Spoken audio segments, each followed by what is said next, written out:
Hello guys, ഇന്ന് തൊട്ടാണ് ഞാൻ ക്ലാസ്സിന് പോയി തുടങ്ങുന്നത്. അതുകൊണ്ട് ബസ് കയറാൻ വേണ്ടി നേരെ ജംഗ്ഷനിലോട്ട് നടന്നുകൊണ്ടിരിക്കുക.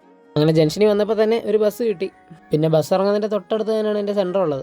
അതുകൊണ്ട് വലുതായിട്ട് നടക്കേണ്ട ആവശ്യം വരുന്നില്ല കേട്ടോ. അങ്ങനെ ക്ലാസ്സൊക്കെ കഴിഞ്ഞ് പുറത്തിറങ്ങിയപ്പോൾ എൻ്റെ ഒരു ഫ്രണ്ട് എന്നെ പിക്ക് ചെയ്യാൻ വന്നിട്ടുണ്ടായിരുന്നു. പിന്നെ രാവിലെ നല്ലപോലെ ഫുഡൊന്നും കഴിക്കാത്തതുകൊണ്ട് നല്ല വിശപ്പുണ്ടായിരുന്നു. അതുകൊണ്ട് നേരെ നല്ലൊരു മന്തി കടയിലോട്ടും കയറി. അങ്ങനെ കയ്യാഴം പോയി ഒരു കണ്ണാടി കണ്ടപ്പോൾ അവൻ അതിൽ നോക്കി എന്തൊക്കെയോ കാണിക്കുന്നുണ്ട്. മന്തി കൊണ്ടുവരുന്നതിന് തൊട്ട് മുമ്പായിട്ട് തന്നെ 2 സൂപ്പ് കുടിക്കാൻ കിട്ടിയായിരുന്നു. അത് കുടിച്ച് തീരാൻ പോലും സമയം കിട്ടിയില്ല. അതിനു മുമ്പ് തന്നെ മന്തി എത്തിയിട്ടുണ്ട്. ഇന്ന് നോർമൽ മന്തിയാണ് നമ്മൾ കഴിക്കാനായിട്ട് വാങ്ങിച്ചേക്കുന്നത്. നല്ല വിശപ്പുള്ളതുകൊണ്ട് തന്നെ നല്ല ടേസ്റ്റ് ആയിരുന്നു കഴിക്കാനായിട്ട്. അങ്ങനെ മന്തിയൊക്കെ കഴിച്ച് നിന്നിട്ട് നേരെ നമ്മളൊരു അങ്ങാടി കടയിലോട്ട് പോകുന്നത്. ഇവിടെ നിന്നാണെങ്കിൽ എൻ്റെ കൂട്ടുകാരൻ്റെ വീട്ടിലോട്ട് കുറച്ച് സാധനങ്ങൾ വാങ്ങണ്ടായിരുന്നു. അങ്ങനെ അതും വാങ്ങിച്ചിട്ട് നേരെ നമ്മൾ അവൻ്റെ വീട്ടിലോട്ട് പോയി. അങ്ങനെ നമ്മൾ അവൻ്റെ വീട്ടിലെത്തി. ഇതാണ് അവൻ്റെ വീട്. പിന്നെ അവൻ്റെ ചേച്ചിയുടെ അടുത്തും അമ്മയുടെ അടുത്തും കുറച്ച് നേരം കാര്യമൊക്കെ പറഞ്ഞിരുന്നു. പിന്നെ അവിടെ നിന്ന് നേരെ എൻ്റെ കൂടെ പഠിച്ച എൻ്റെ ഒരു കൂട്ടുകാരുടെ വീട്ടിലോട്ട് പോയി. അവൾക്ക് എന്നെ കണ്ടപ്പോൾ തന്നെ ഒടുക്കത്തെ സന്തോഷം. അങ്ങനെ ഇന്നപ്പോൾ ദേണ്ട ഒരാൾ വരുന്നു. ഇതാണ് അവളുടെ ചേട്ടൻ. ആദ്യം തന്നെ അവളുടെ അമ്മ ഞങ്ങൾക്ക് ഒരു ഗ്ലാസ് നാരങ്ങ വെള്ളം കുടിക്കാൻ തന്നെ. പിന്നെ കുറേ നേരം ഞങ്ങൾ കാര്യമൊക്കെ പറഞ്ഞ് ഇങ്ങനെ ഇരുന്നു. അപ്പോഴത്തേക്കും ഞങ്ങൾക്ക് കുടിക്കാൻ ചായയും മിച്ചറും മുറുക്കും ഒക്കെ കഴിക്കാൻ തന്നു. അങ്ങനെ സമയം പോയത് അറിഞ്ഞില്ല. പിന്നെ എനിക്ക് അടുത്ത ബസ് കയറി നേരെ വീട്ടിലോട്ട്. അങ്ങനെ ജംഗ്ഷനിൽ നിന്ന് ഇറങ്ങിയപ്പം എൻ്റെ ഒരു കൂട്ടുകാരൻ പറഞ്ഞു ഒരു ചായയും കുടിച്ചേക്കാം.